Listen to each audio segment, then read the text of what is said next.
Hello, everybody, and God bless.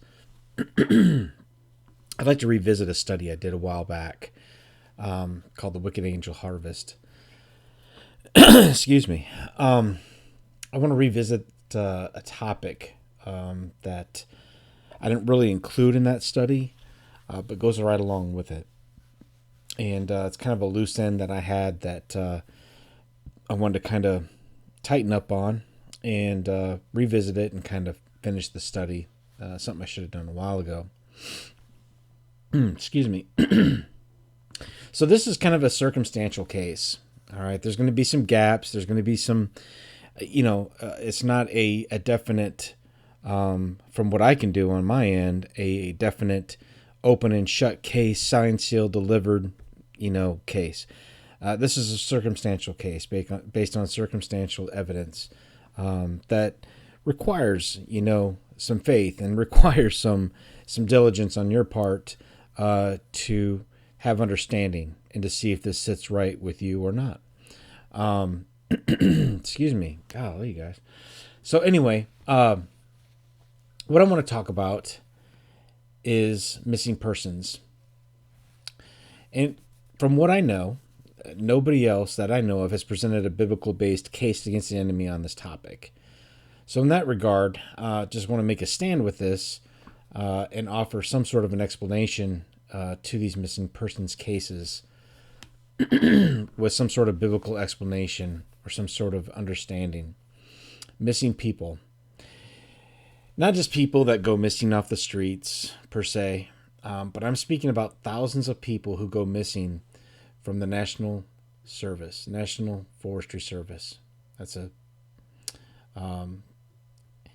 Now, you could probably say very easily, well, people go missing all the time, and they do. And people are found all the time, and they are.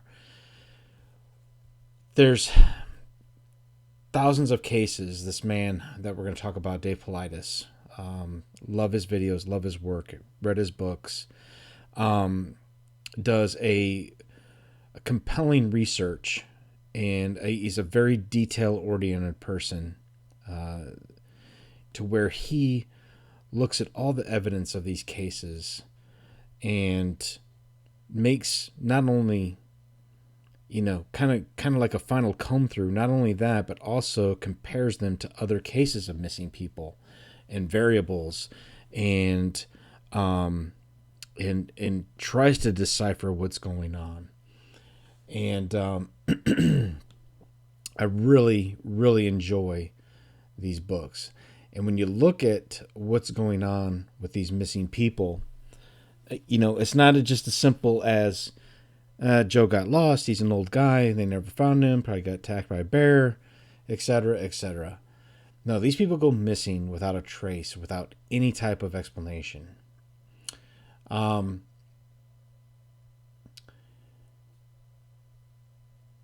going to find that these cases that there's something supernatural going on.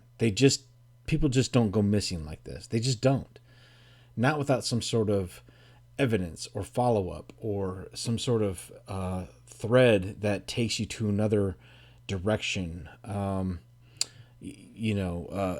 This person didn't want to be married anymore, so he went on a hike and never came back. Doesn't rarely happens.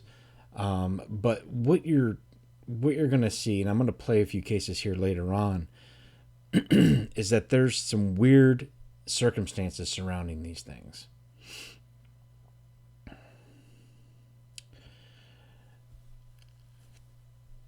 So David Plitus is the one that really, as far as I know, he's the only man that does this. He's the only. Now there's a guy named, I think, Rusty West or something like that. Does this as I don't know how he gets involved, but either way, Dave Politis has a huge website. He has a YouTube channel. He's written several books. Has a movie out, and has done extensive research in this topic. And he's probably the only one that has really brought this subject to the forefront.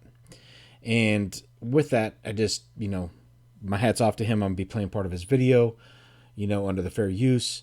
Just want to give him credit for this. He's a retired law enforcement officer.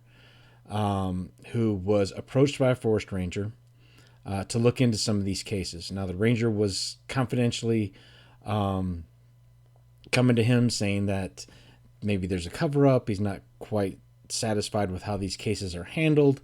He wanted David to look into some of these, and that there's something going on with the Forestry Service concerning missing people. I have a theory as to why strictly the Forestry Service, but we'll get into that here in a little while. So, again, that's what we're going to be talking about, is what happens to these people. How do we know they go missing? What's the circumstances surrounding some of the disappearances? And how does that connect with the Bible? How does that connect with everything else that we're going to be talking about?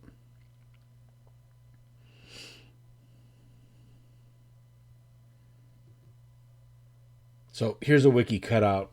According to Politis, his work began when he was doing research in a national park and an off-duty park ranger found him, expressed concern about the questionable nature of some of the missing person cases that occurred in parks. The ranger knew Politis' background and asked him to research the issue. Politis obliged and asserts that he uncovered multiple lines of evidence suggesting negligence on the part of the Park Service in failing to locate missing people. He broadened his investigation to include missing people from across the world, and this led to his belief that this is an uncovered mysterious series of worldwide disappearances which defied logic and conventional explanations.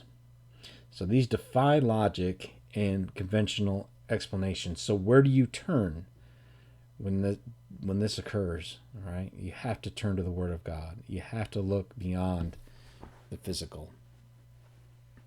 So for me to cover cases here to kind of highlight that would be exhausting. So what I've done is I've got a Google Drive. There's going to be videos in there that support this document. Some of them will be David Plattis' videos, so that you can go and listen to some of these testimonies or some of these investigations from Politis on these cases to assert for yourself that, hey, something just ain't quite right here.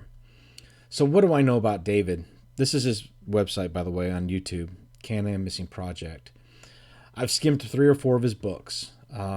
Very good books. Each of them are chock full of case after case after case of missing people, which are left unexplained. One book is specifically on hunters.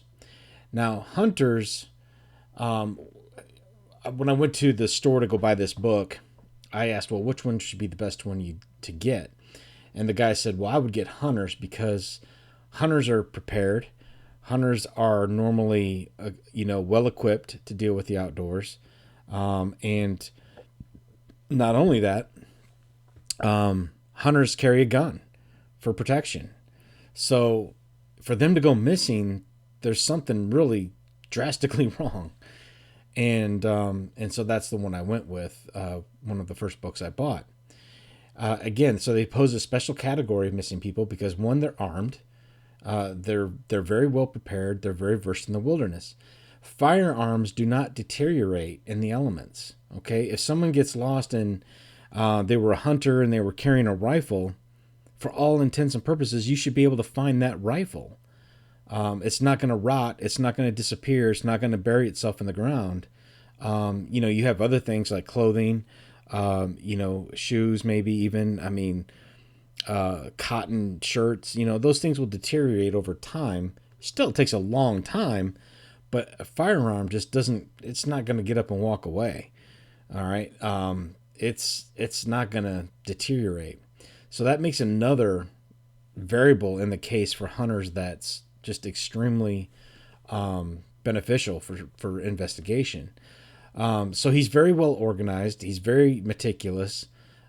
He finds the details, and when he finds the details, not only does he find the details of the case, but he'll compare that case to a case 20 years prior in the same area that was similar. And he finds person A and person B and person C all went missing on the same date, but they were spread over 50 years.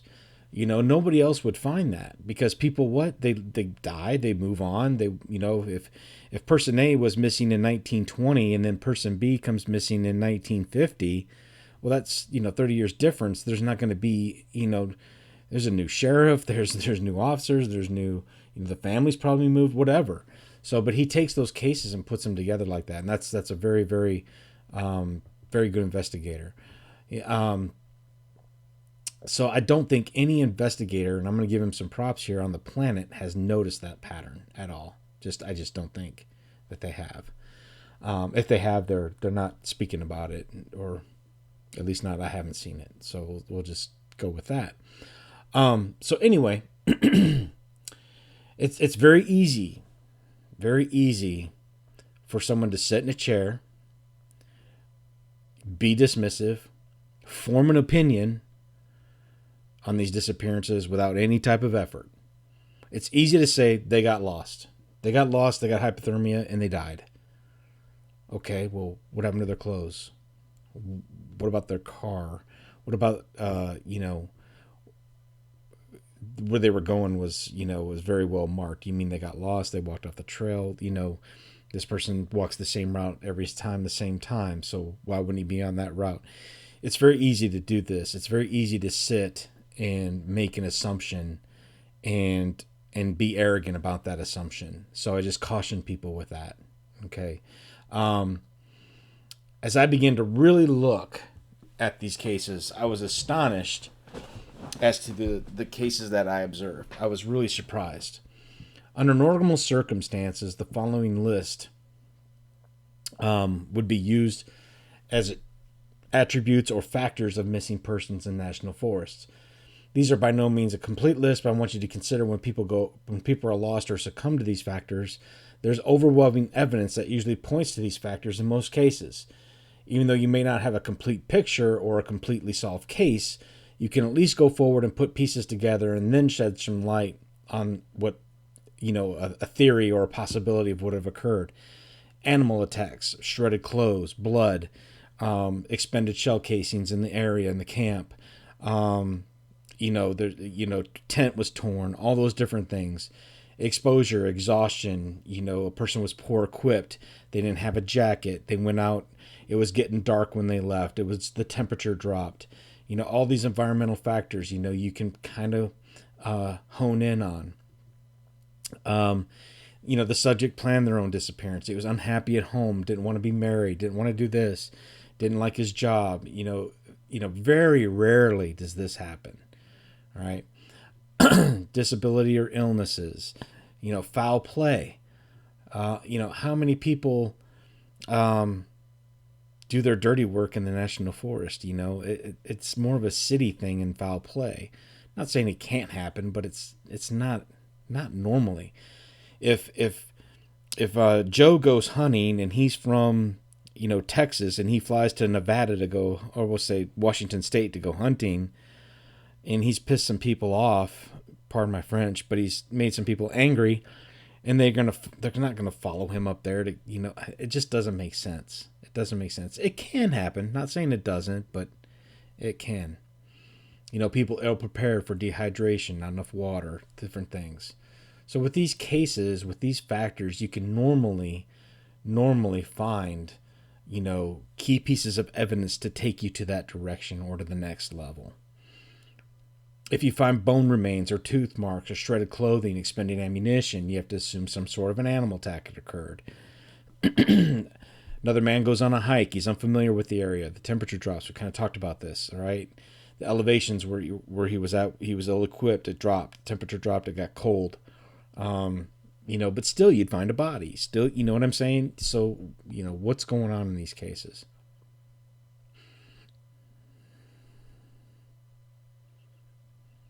The cases that David Paulides highlights absolutely make no sense, and the probable cause for the subject's disappearance is so elusive, it shrouds itself under the cover of the paranormal and supernatural.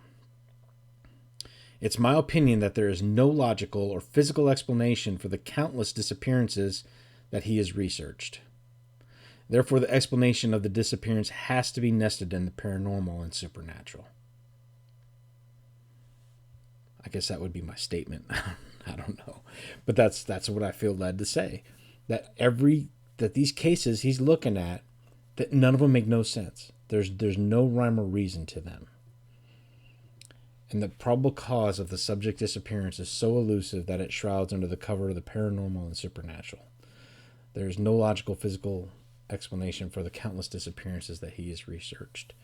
Therefore, the explanation of the disappearances has to be nested in the supernatural and paranormal.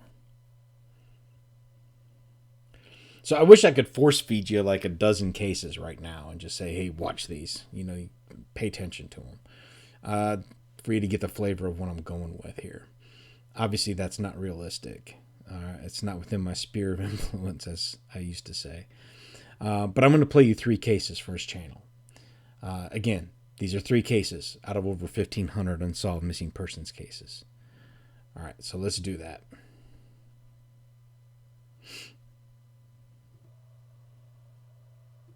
Now this video, what it's going to be about, it's going to be about one county in Idaho, Idaho County. And it's a county I've looked at for a long time because it bothers me. And now it's going to rest on your shoulders. A little bit about it. It's the largest county in the state of Idaho, the largest at 8,500 plus square miles. The state of New Hampshire has just about 8,900 square miles. So this county in Idaho is so big, it's almost like the state of New Hampshire. And it covers a lot of the state of Idaho. If you look at a map at right where the Oregon-Washington border is, and you extend that line east, that's just about where the county is. I'm going to show you it on a map here. So there's an Idaho, that's Idaho, and then the gray, Montana on the right, and that's Idaho County. Huge county. County seat is Grangeville, and Grangeville is just a little tiny city, but of 3,100 population. But the county itself has 16,500 people. The entire state of New Hampshire has 1.4 million. So this whole county is just a small fraction of what New Hampshire has. So you can imagine how much of the county there is nothing there. And I'm telling you, there's nothing. Now, the big thing the county was known for is in the 1860s, they discovered gold in that area. Very famous area for elk hunting. And as I've told you before, elk hunters disappear more than any other type of hunter, which is suspicious to me. So let's get right into it and what I'm going to talk to you about. When I start tracking missing people, I just basically go into a state and I try to find anyone anywhere and then back it up and then map it. Well, in October 5th, 1968, 60-year-old man named Lowell Smith from Fernley, Nevada, came out and wanted to hunt elk. Now, he was on an elected water board position in Fernley, and he was a superintendent of a mine. Now, Fernley is just maybe 10, 15 miles, maybe a little more from east of Reno. But he went in there, and he was hunting in an area called Pilot Knob. And that's about 19 miles east of Grangeville, Idaho, the county seat. Remote area. He had hunted there before, knew the area very well, was a very efficient hunter. So he was also a lifelong athlete. He actually played in the NFL and for a long time. So Lowell was hunting there by himself, was supposed to be out on a certain date. When he didn't come out, his wife called the sheriff, reported him missing on October 5th, 1968. 60 years old. So the deputies went into Pilot Knob and they found his campsite right away. And this area has lots of old growth, very, very thick, and made the search a little challenging. But around the campsite, they found some cigarettes that he had smoked, and they found his ammo, food, and the big issue that really disturbed them is they found his rifle,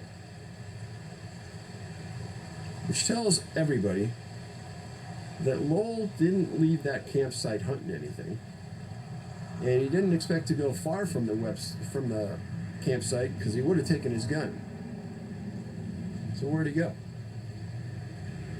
He was a really influential Nevada figure for a multitude of reasons. Elected person, former NFL. And after the first 6 days, his wife got the politics rolling, and the governor of Nevada called the governor of Idaho and asked to keep the search going. And they kept it going for 2 weeks. And when you look at Pilot Knob area on a map, and you start to think rationally, where would Mr. Smith go without his gun? Because he's there elk hunting. He's not going to go for a day hike without his gun. He's not going to go anywhere of any distance without the gun because maybe he's going to see an elk. So that's not going to happen. Now, it's been 50 plus years. Where is he? They never found him. They never found anything of him. So Idaho County, strike one. Now, let's fast forward to September 19th, 2008. And there's a man named Ronald Gray. And Ron was 62 years old. And when I wrote this story, I felt like I knew him. Spent a lifetime in law enforcement. And before that, he was in the U.S. Marine Combat Division. And he fought a big fight in the jungle one time. A lot of his guys died. He even got busted up bad. Came back as a survivor. He joined the North Brookfield, Massachusetts. He lived in North Brookfield, Mass. And then he joined the local Metropolitan Police Department where he was a canine handler. And later he joined the Massachusetts State Police where he became a major. And he loved to hunt. And he went to Idaho many times to hunt. And in September 19th, 2008, he was in Idaho hunting alone. And he was working with an outfitter. And the location he was at was about 10 miles from a major river. And he was coming back. He radioed his camp and said, hey, he hurt his knee, but he was going to make it back about 1.5 miles to camp. That was the last time anybody heard of him. He knew where all the stash supplies were that the outfitter had left, and those were never touched. So that 1 mile hike was along a ridgeline. It should have been really easy, and anyone should have been able to find his way back. And he knew his way back. He'd been there before. So he was supposed to be back 2 days earlier than when he radioed, but he said that he wanted to stay 2 extra days to hunt. His wife said that wasn't an unusual thing to do. But when he didn't come back to camp that night, they notified Idaho County Sheriffs. The sheriff came out. They called the local Air Force. They brought out a Cobra helicopter with FLIR. Multiple ground teams. And then when troopers in Massachusetts heard after 4 days they weren't finding Ron, they decided to up the ante, and a group of them came out and helped in the search. His wife, Nancy, rallied more assistance from Massachusetts.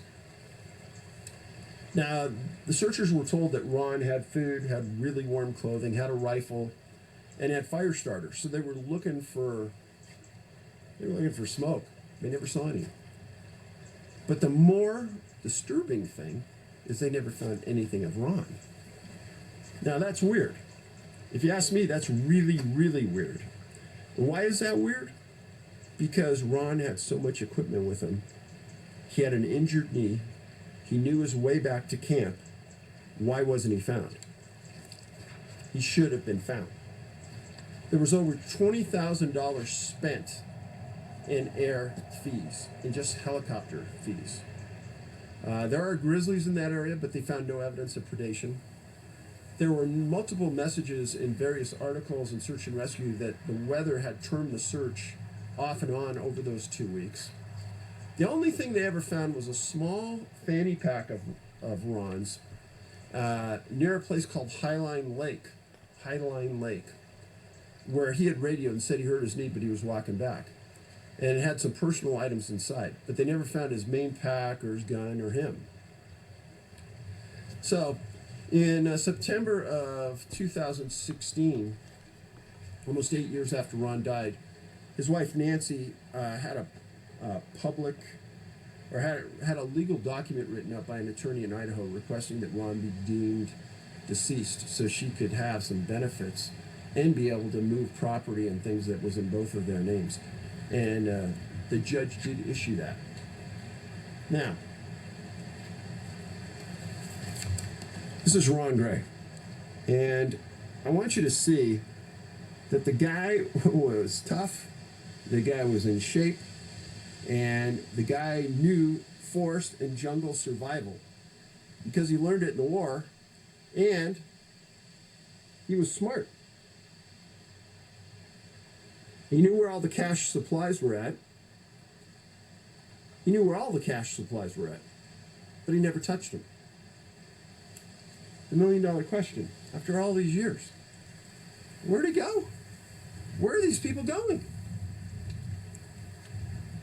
Okay, so Ron disappeared September 19th, 2008. Now let's forward to October 5th, 2018. So about 10 years after Ron disappeared. Let me tell you a story that when I read about it, I couldn't believe it. A woman named Connie Johnson, 76 years old. Earlier in life, she was a Spanish teacher at a local high school. And then she had the wilderness bug and became a wilderness ranger in Idaho. She had a good education. She loved the outdoors. She had 2 daughters. And she worked a lot in the Selway River, the area near Ron disappeared, the Selway River Bitterroot Wilderness area, specifically around the area called the Moose Creek Ranger Station, where there's a airstrip. Well, after she retired, she still loved the outdoors, so she got a job working for a company called Ritchie, Ritchie Outfitters, and she became their cook for the hunters that went in. Well, in October 2018, they're starting to set up for their hunters, and they set up camp at a place called Fog Mountain, F-O-G Mountain, just on the north side of the Selway River, not far at all from where Ron disappeared. Ron disappeared on the other side of the river, but very close to this location. Now, they took her in to camp, Ritchie Outfitters, with her dog named Ace, and her dog was her big companion in life. So they drop her off on the second. On the third, there's radio contact with her, but it's unintelligible. That was the quote. They couldn't understand what she was saying. So on the 5th, the guides return to the camp. She's not there. Dog's not there. Nothing's there. And one of the guys calls on the cell phone, calls the sheriff, and they start searching. The sheriff calls the Air Force. They send out helicopters, the National Guard. They send in 4 dog tracking teams and a helo from Fairchild Air Force Base. So that was on the 5th of October. So this is a super intensive search. Dogs don't find anything. Nobody finds anything. And the search is terminated at 2 weeks. I'm sorry, the search is termed on the 16th, 11 days.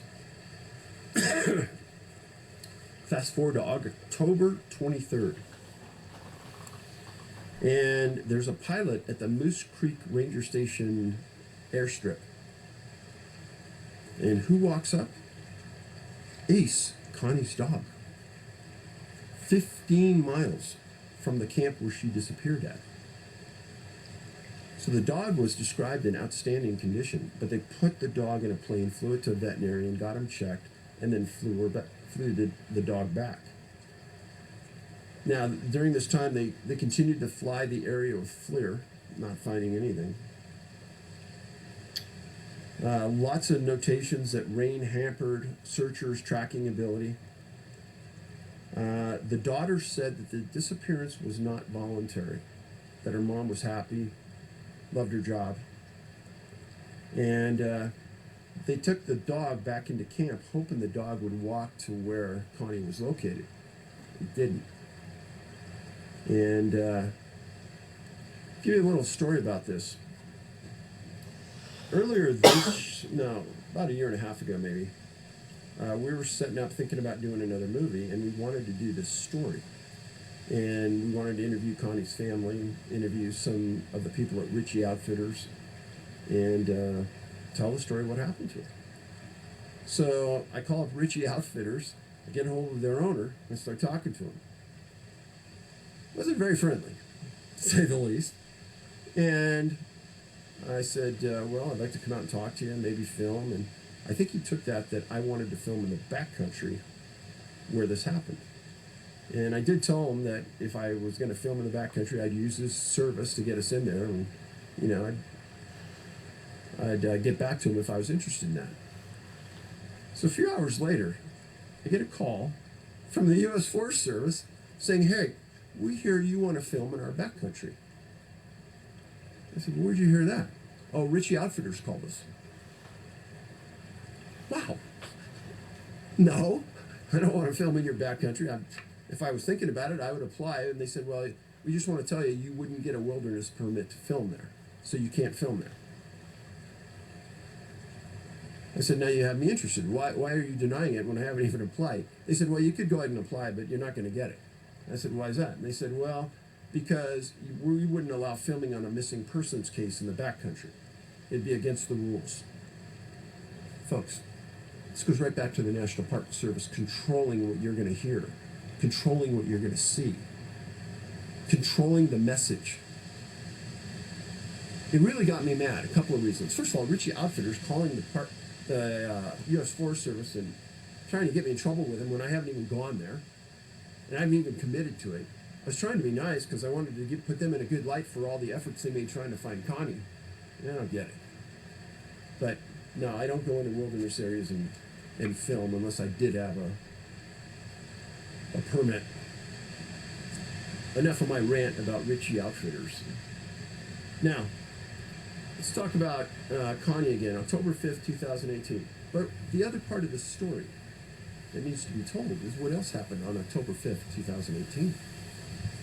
A man named Terrence Wood, 29 years old. He was a film guy. Graduated, lived in London after his graduation. He worked for The Voice in London. Had a good run with them. And then he went to work for Raw TV as a subcontractor. And he worked on a 10-member crew about a show that many of you might know about called Gold Rush. And the segment that they were filming was south of Oro Grande, Idaho. The wind is getting a little brutal here. Oro Grande, Idaho. And this 10-member crew, whoa, just the wind almost blew down my my tripod. Wait, oh yeah. Okay, we're back at it. So he was a PA, and a PA is like an assistant for a film crew, and they do all kinds of jobs, but it's kind of a gopher job.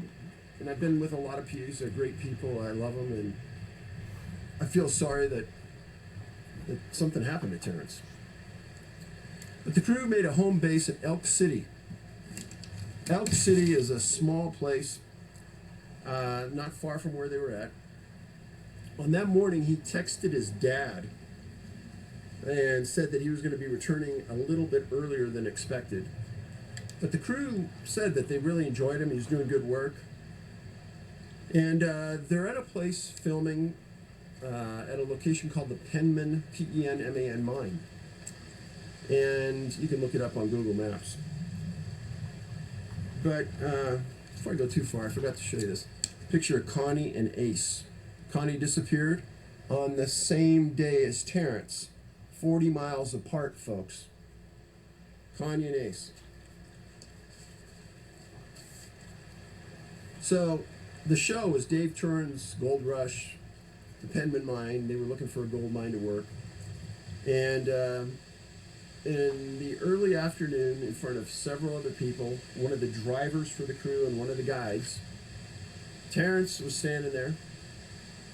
All of a sudden, he drops his radio, his walkie-talkie, runs almost straight down a hillside, as fast as you could ever believe, witnesses said, he was gone. Folks, it's the middle of nowhere.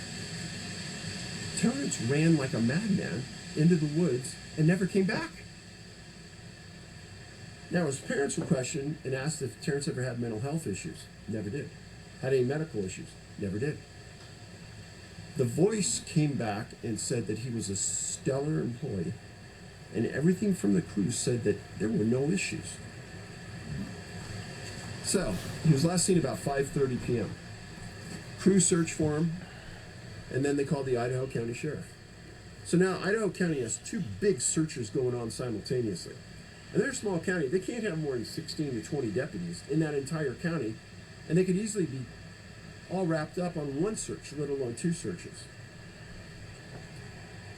So Terrence had been with the crew for 6 days. He knew some of the people from prior shoots, and everyone in the crew was mystified why he turned and ran. There was no issue.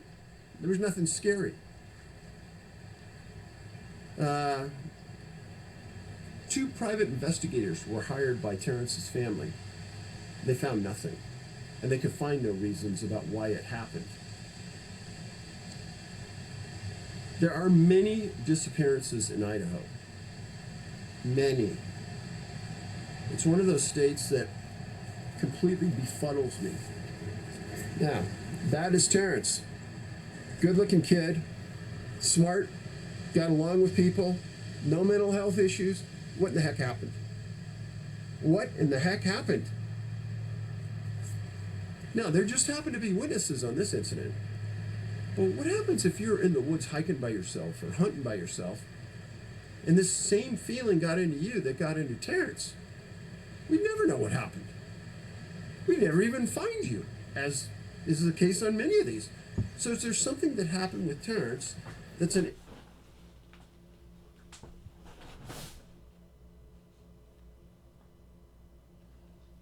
Hey, Lisa. indicator about what's happening with the rest of these people? It's $1 million question. You're good. I'm just. His parents were really distraught, and they were looking for answers, and they don't have any. Now, I'm going to show you a map. Pay attention. So, on this map, Connie Johnson disappeared on the north side of the Selway River. Ron Gray disappeared on the other side about 6 miles away. Ace was found on Moose Creek at the aircraft landing zone 15 miles away. Lowell Smith disappeared about 20 miles from Connie, kind of to the southwest. And Terrence disappeared 40 miles away, southwest of Connie. So those are the locations of where all this has happened. Now, folks, October 5th, 2018. Do we remember now who I told you disappeared on that date? Lowell Smith disappeared on that date. Terrence Wood disappeared on that date. Connie Johnson disappeared on that date. 50 years difference between these.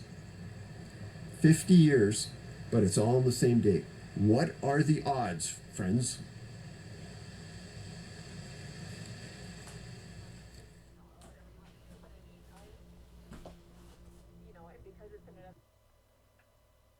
Okay, so you heard that. Hopefully you caught all the anomalies in this. Just he's very well detailed oriented. Look at the dates. I mean, there is no way that is a coincidence. Something's going on at a much higher level than us.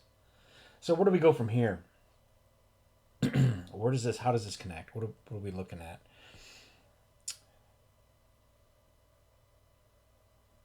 I think it goes back to this.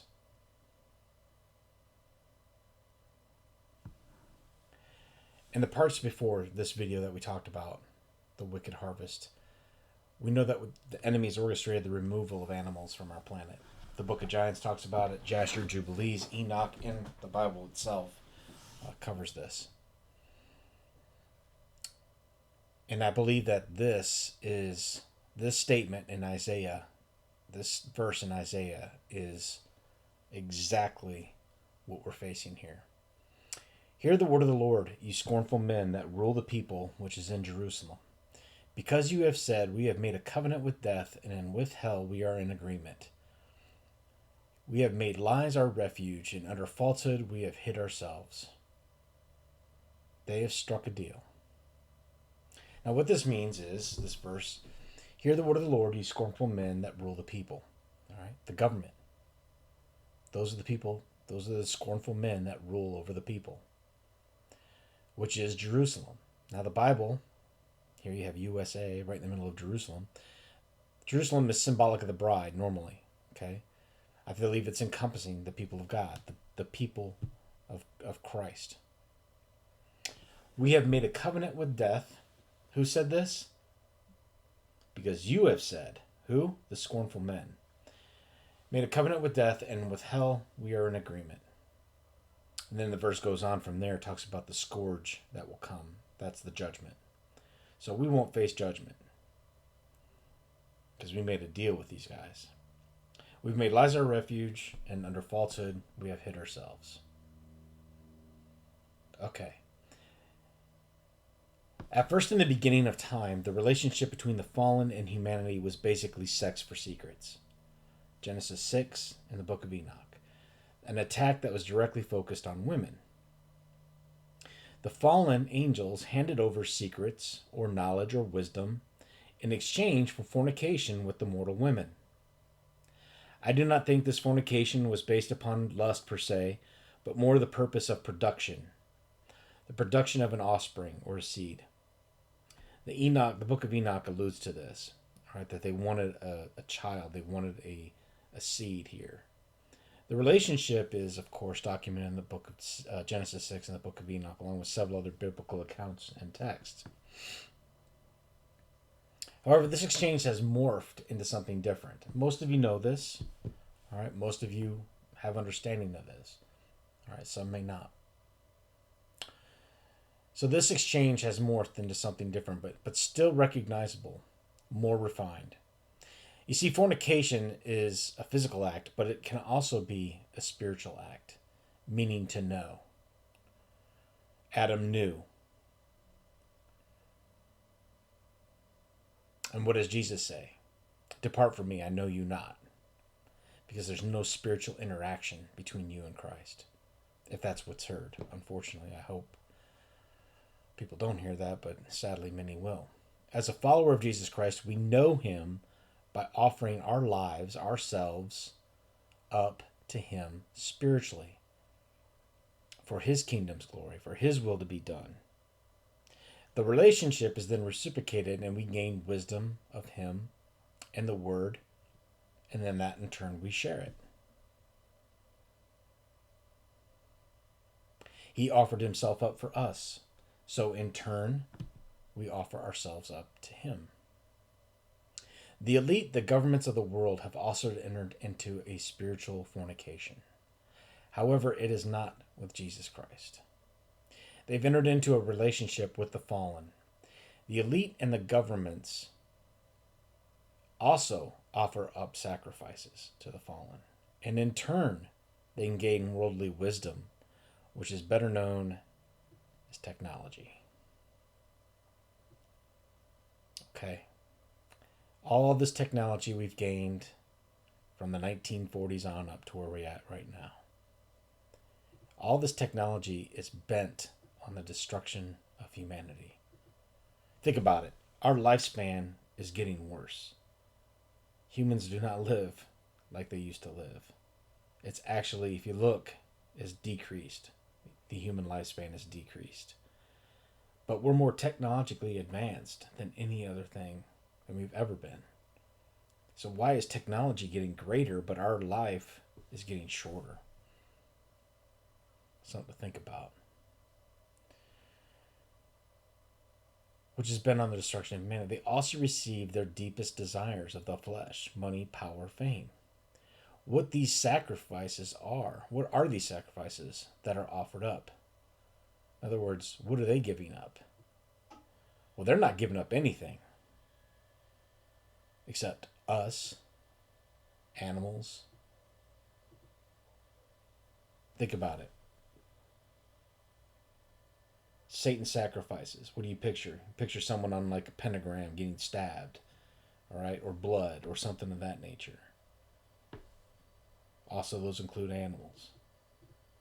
This is just a much different picture than the typical naked person on a pentagram getting stabbed. They're offered up in false flags, 9/11, wars, abortions, starvation, so on and so forth. What does this all sound like? Covenant with what? Death?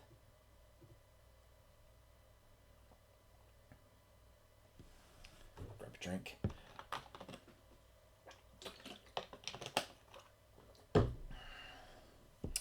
Politicians used to come up to me in the military. Thank you for your sacrifice. Now I know why.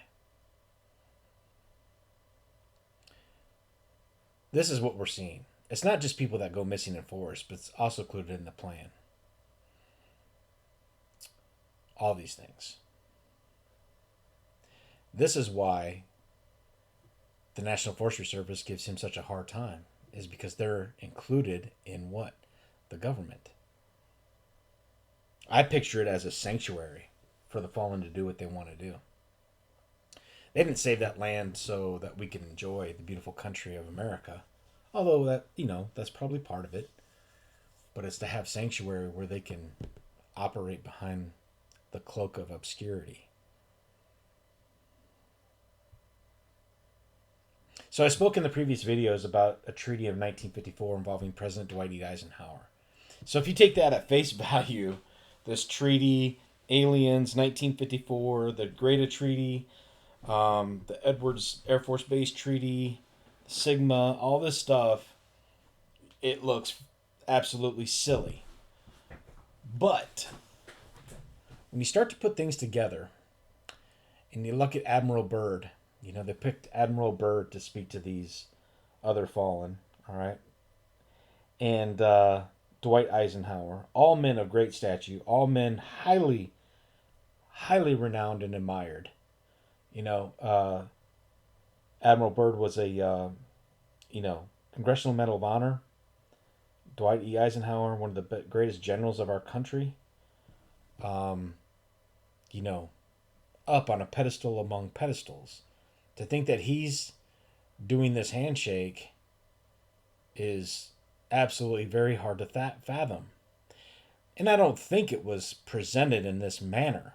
I think it was probably presented in a help us help you type of manner, or maybe even a backed into a corner type of matter. That's something for you to kind of research and look at. Either way, it happened. And I'm 99% sure it happened. But anyway, we'll talk about it. Greta Treaty, Sigma, Edwards Treaty were almost common names. To get the details of this treaty and to lay all this stuff out would be absolutely take this video longer than it's going to be. So all these are included. I have all kinds of documentation, videos, and everything else included in the Google Drive for you to look at. Timelines, everything. And you can make your own decision on it. But here is a document on here that puts everything into perspective, at least enough for this presentation. So this is just an excerpt. All right. This is the 1954 treaty with the gray extraterrestrial as follows. The treaty stated that aliens would not interfere with our affairs, but would not interfere with theirs. We would keep their presence on Earth a secret. They would furnish us with advanced technology and help us in our technological development. Has it happened? Cha-ching, I believe it's happened. They would not make any other treaty with any other nation. I don't think that's happened. They would abduct humans on a limited periodic basis for the purpose of medical examination and monitoring our development. partial truth. They are taking humans for their own agenda, not for ours. The stipulation was that these humans would not be harmed and be returned to their point of abduction. That hasn't happened. They'd have no memory of the events, blah, blah, blah. Some of that has also occurred. If you look at the Travis Walton case, something like that. Another whistleblower source for the treaty was Phil Schneider, former geological engineer, blah, blah, blah. He revealed his own knowledge in the treaty in the following. Back in 1954, under the Eisenhower administration, the federal government decided to circumvent the Constitution of the United States and form a treaty with alien entities. It was called the 1954 Great Treaty, blah, blah, blah. Nothing new there. Okay.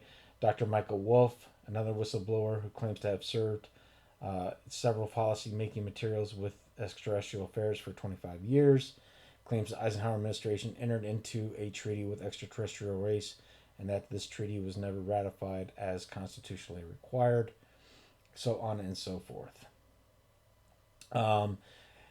Philip Corso, highly decorated officer, served on Eisenhower's National Security Council, alluded to a treaty signed by Eisenhower administration with extraterrestrials in his memoirs. He wrote, "We had negotiated a kind of surrender with them, extraterrestrials, as long as we couldn't fight them. For as long as we couldn't fight them, they dictated the terms because they knew that what we most feared was disclosure." Corso's claim as a negotiated surrender suggests that some sort of agreement or treaty was reached, which he was not happy with. So, yeah, we're going to take some people for purposes of medical examination and development and return them back. Has that happened? No. Reminded me of this. I have altered the deal. Pray I don't alter it further.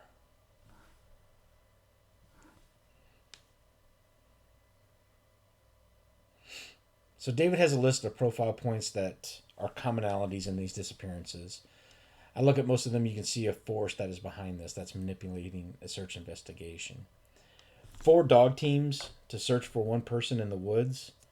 I mean, and none of them can get a track. Guys, that's unheard of. I mean, really. And that happens all the time. I mean, that guy had a hurt knee. He was a mile away. A mile. And the canines couldn't pick him up. They couldn't find anything. They found a fanny pack. That was it. Inclement weather during the search. We're gonna talk about that one.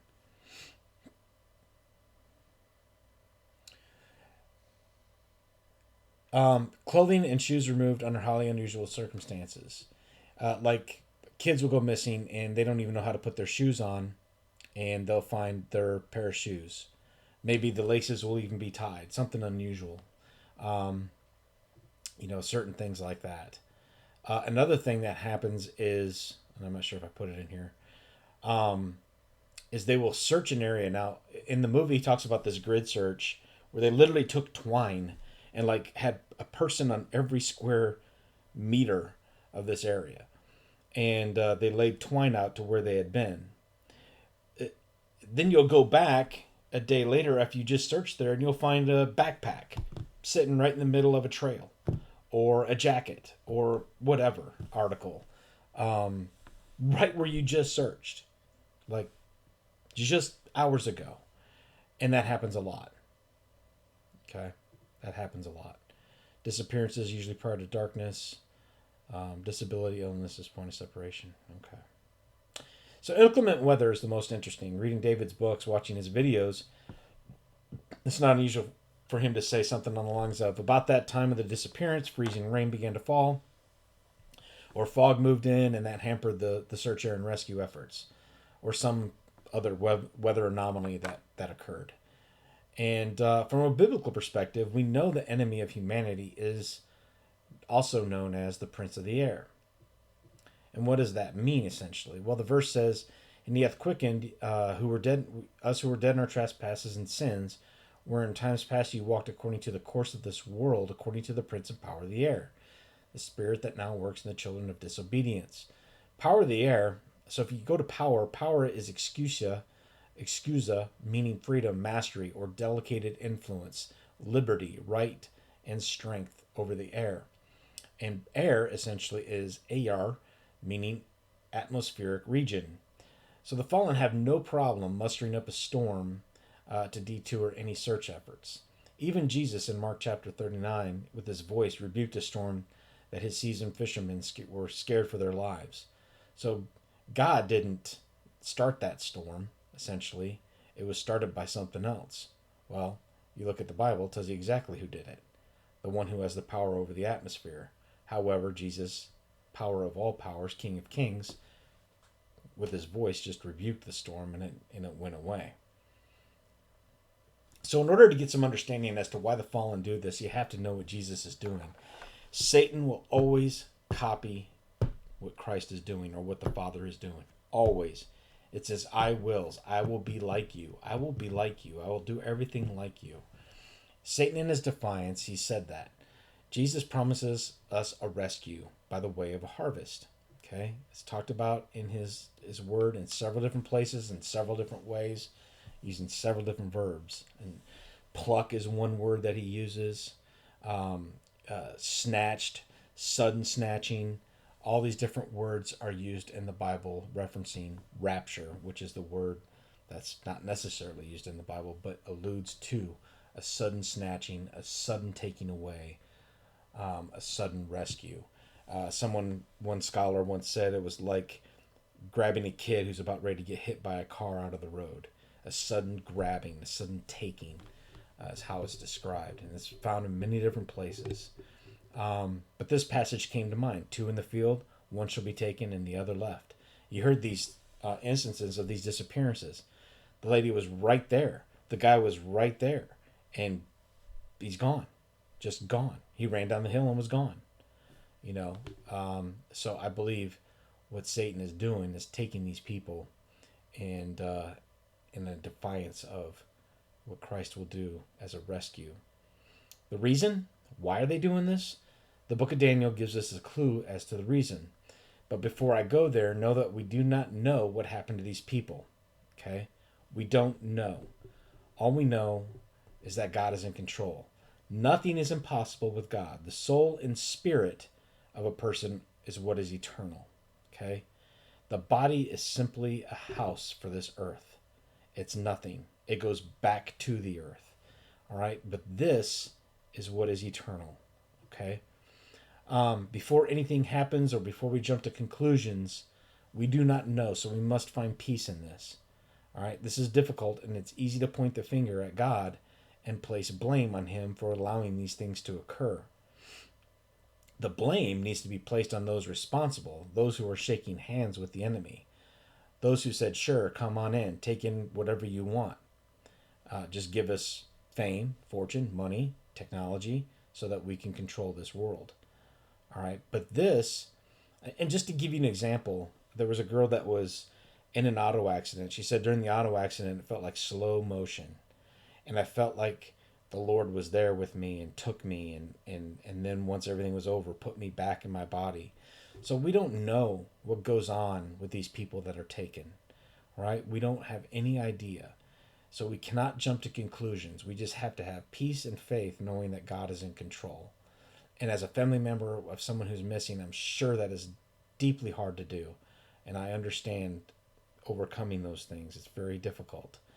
But we have to know that God is with each and every one of these people before these things occur. It goes back to DNA manipulation, folks. That's the MO from the beginning. There's nothing new under the sun. That's exactly what they're doing. And they're taking them to use for some sort of genetic, the body for some sort of genetic material, I'm assuming. But because that's the MO. That's what's been practiced. That's what they've done. They will mingle with the seed, which is the DNA of men. All right, who are they? They is obviously not men because of this construction of this sentence. All right, it's something other than mankind, something other than the race of men. And it's the fallen. They will mingle themselves with the seed of men. Well, if they are mingling themselves with the seed of men, then they must not be the seed of men. So they goes back to the fallen. Has to be. Sometimes when you get questions answered, it brings up even more questions. I understand that. And I know this can be difficult. And there's obvious questions here. I'm making this video sitting here in a coffee shop and tears in my eyes over it because it's frustrating. You know, it's very frustrating because I want peace. I want answers. I want people to have perfect peace over this. But this is where faith has to take hold and know that God is in control. All right. I pray for these 1,500 people plus and what they went through. I really do. If you're seeing this video and you're affected by this or these people, take hold of faith. Cut off the bitterness. It'll just give you a nasty root in your body and fester. And it's not something you can control anyway. All right. I will close with this. Okay. So Joseph in Genesis was so hated by his brothers because he was favored by the father. He was hated by his brothers and he was sold as a slave to Egypt. His brothers conspired against him. They made up a lie. They faked his death. They took his clothes, took him back to the father, and put goat's blood all over him and said he was attacked by an animal and was killed. So that happened, and his father wept and wept and wept over Joseph. Many years go by. Well, Joseph in Egypt goes from being a slave to being in prison to being the second in command of Egypt only to Pharaoh. So in the end, he's finally happily reunited with his family, including his father. And they all enjoy great wealth and status as a family. So we don't know what's going on with these people. Okay, we don't know. We don't know what God is doing. All right. Just like Joseph's father didn't know. He had no idea. Until one day he was surprised to find Joseph and the wealth that he had and the money he had and the status he had and was able to enjoy him. And Joseph says to his brothers, because his brothers are now scared, what are you going to do to us? He's like, nothing. What you did for evil, God is doing for good. So please reflect on this. So my prayer is for a happy reunion with these people who have fell victim to a government who places its own selfish desires above their people, that the Father has given him charge over. And he will judge him on this.